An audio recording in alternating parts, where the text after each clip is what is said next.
ख्रिस्त में मेरे प्रिय भाई और बहनों, आप सभी को जय मसीह की। मनुष्यों के लिए ईश्वर का प्रेम। ईश्वर ने मनुष्यों की सृष्टि की। मनुष्य के द्वारा पाप का उत्पन्न हुआ। मनुष्य पाप से नाश ना हो, इसलिए ईश्वर ने मुक्ति का योजना बनाया। आज हम ईश्वर के प्रेम के बारे में सुनते हैं। ईश्वर का प्रेम कितना महान है। ईश्वर प्रेम है। प्रेम त्याग और बलिदान का प्रतीक है। प्रेम सहनशील और दयालु है।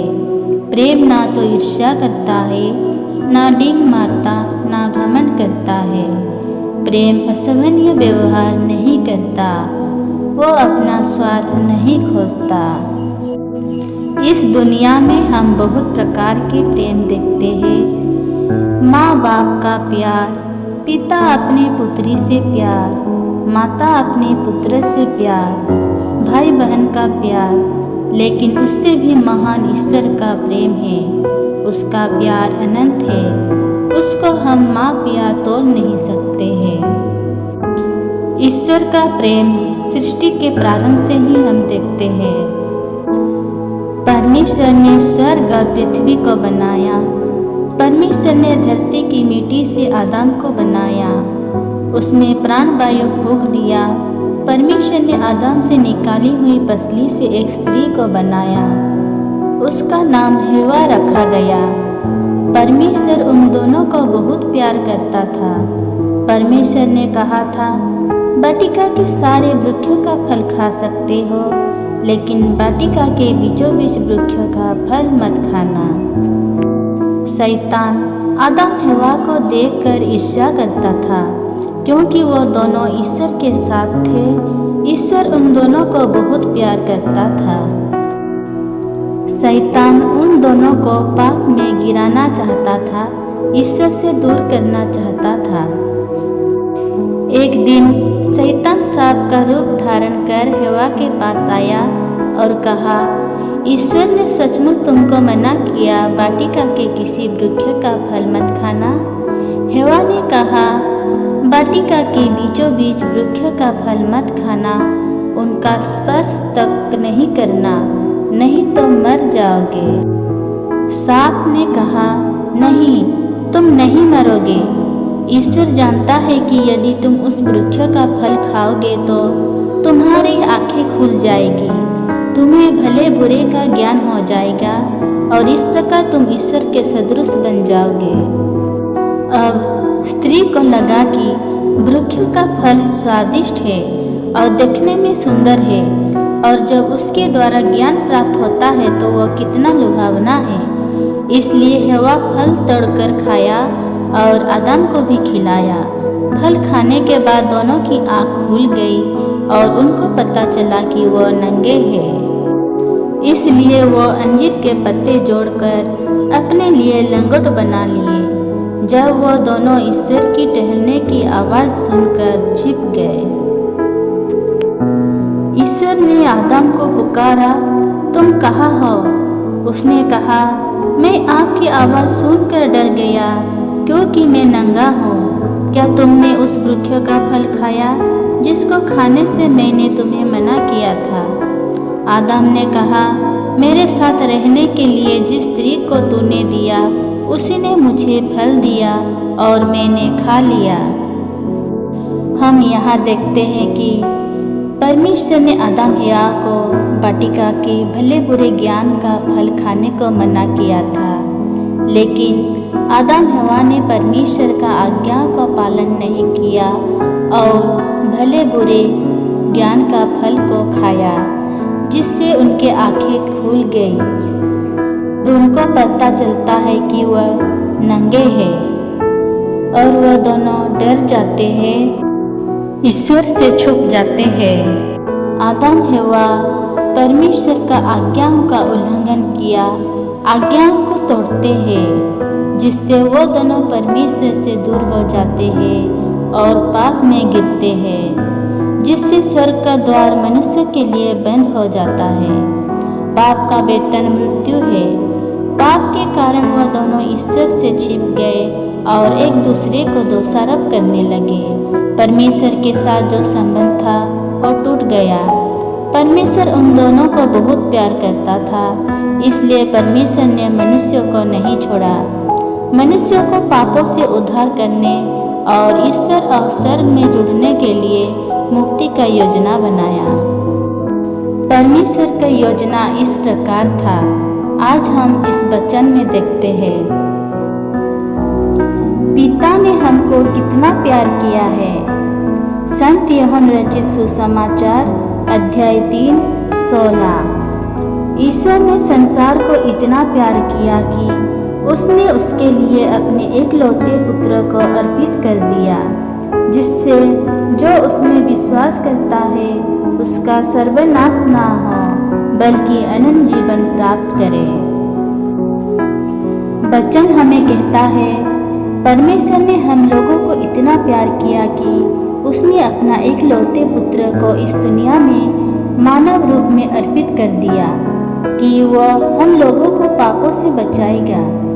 आदम हवा के पाप के कारण परमेश्वर के साथ जो रिश्ता था टूट गया था। फिर से ईश्वर और स्वर्ग के साथ रिश्ता जुड़ने के लिए हम लोगों को पापों से बचाने के लिए प्रभु यीशु अपने को ईश्वर के मेमने के रूप में क्रूस में बलि चढ़ाया, जिससे मानव जाति का नाश ना हो बल्कि अनंत जीवन प्राप्त हो। संत यूहन्ना का पहला पत्र अध्याय 4:10। ईश्वर के प्रेम की पहचान इसमें है कि पहले हमने ईश्वर को नहीं बल्कि ईश्वर ने हमको प्यार किया और हमारे पापों के प्रायश्चित के लिए अपने पुत्रों को भेजा। जो इसके बारे में बातें करता है, प्रेम इसमें नहीं कि हमने परमेश्वर से प्रेम किया, पर इसमें है कि उसने हमसे प्रेम किया और हमारे पापों के प्रायश्चित के लिए अपने पुत्र को भेजा। प्रभु यीशु स्वर्ग में अपनी महिमा छोड़कर हमारे लिए मरने दुनिया में आया, जिससे कि हमारी गलतियां और पापों के द्वारा जो हम किए हैं हम नष्ट ना हो। वह आपको और मुझे पापों से बचाने आया। जब हम पाप में गिरने लगते हैं, पाप करते हैं, पाप में डूब जाते हैं, तो प्रभु यीशु हमें अकेला नहीं छोड़ता। कब हम पाप का जीवन छोड़कर पवित्र जीवन बिताएंगे, प्रभु यीशु हमारा बाट जोहता रहता है। जब हम पाप का जीवन छोड़ते हैं तो हम ईश्वर से जुड़ जाते हैं और ईश्वर के प्रेम से भर जाते हैं। संत यूहन्ना रचित सुसमाचार अध्याय 15:9-11। जिस प्रकार पिता ने मुझको प्यार किया है, उसी प्रकार मैंने भी तुम लोगों को प्यार किया है। तुम मेरे प्रेम में दृढ़ बने रहो। यदि तुम मेरी आज्ञाओं का पालन करोगे तो मेरे प्रेम में दृढ़ बने रहोगे।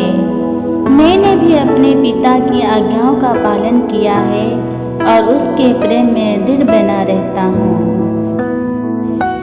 इस वचन में हम देखते हैं ईश्वर का प्रेम और पुत्र का प्रेम।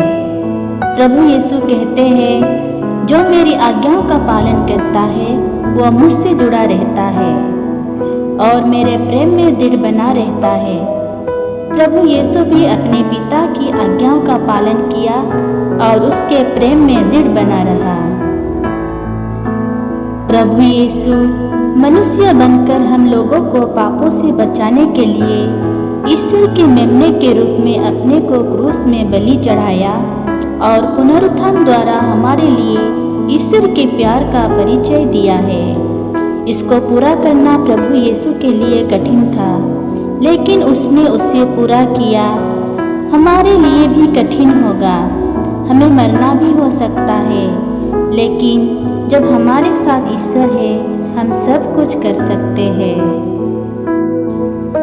जब हम प्रभु यीशु के साथ जुड़ जाते हैं, एक हो जाते हैं, तो हम नया बन जाते हैं। उनके साथ रहकर हम प्रेमी रूपी फल प्राप्त करते हैं। जो यीशु के साथ नहीं रह पाता है वो अच्छा फल नहीं देने वाली डाली के समान है, जिसे काट कर फेंक दिया जाता है। आज प्रभु यीशु हमको मित्र के रूप में मानकर सब कुछ बता देना चाहते हैं। यह उनके प्यार और आनंद में पूर्ण रूप से भागी होने का निमंत्रण है। वचन हमें कहता है, प्रभु यीशु ने हमको चुना है और अपने काम में नियुक्त किया है, ताकि हम प्रेम के मार्ग में चलकर फल उत्पन्न करें। प्यारे भाई और बहनों, पारिवारिक जीवन में शांति और आनंद बने रहने के लिए प्रेम जरूर होना चाहिए। हमको ईश्वर ने जो आज्ञा दिए हैं, उस आज्ञाओं का पालन करें, जिससे ईश्वर के साथ हमारा रिश्ता पक्के बने रहे। प्रभु यीशु के प्यार हमारे हृदय में दिखना चाहिए, तब हम पर प्रभु यीशु का स्वभाव आएगा, जिससे शैतान का सभी कार्य, ईर्ष्या, क्रोध, लोभ, लालच हट जाएगा। अगर हमारे दिल में प्यार है तो हम एक दूसरे को क्षमा कर सकते हैं। इसके द्वारा सारा क्रोध, अनावश्यक विचार हम में से दूर हो जाएगा। उससे हमारे परिवार में यीशु के द्वारा प्यार, शांति और आनंद के लिए मार्ग खुल जाएंगे। आओ हम सब प्रभु यीशु से प्रार्थना करें। हे प्रेमी पिता, मैं अकेला हूँ, टूटा हुआ हूँ। हमने आपके आज्ञाओं का पालन नहीं किए, दुख दिया, आपके प्रेम को नहीं जान पाया और तुझसे दूर हो गए। आपका त्याग और बलिदान को नहीं समझ सके और पाप में गिरते जा रहे हैं। हे प्रभु, हमको बचाइए, हमारे हृदय में बस जाइए, हमको नया बना दे, अपने प्रेम में भर दीजिए। हमको कभी मत छोड़ना, हम आपके साथ जुड़े रहना चाहते हैं और बहुतायत फल उत्पन्न करने के लिए हम सभी अपने जीवन को सौंपते हैं। हे दयालु ईश्वर, हमें कृपा दीजिए, हम तुझसे अलग होकर नहीं बल्कि तुझसे जुड़कर जीवन बिता सके। हे प्रभु यीशु, हम सभी को अपने प्रेम में भर दीजिए।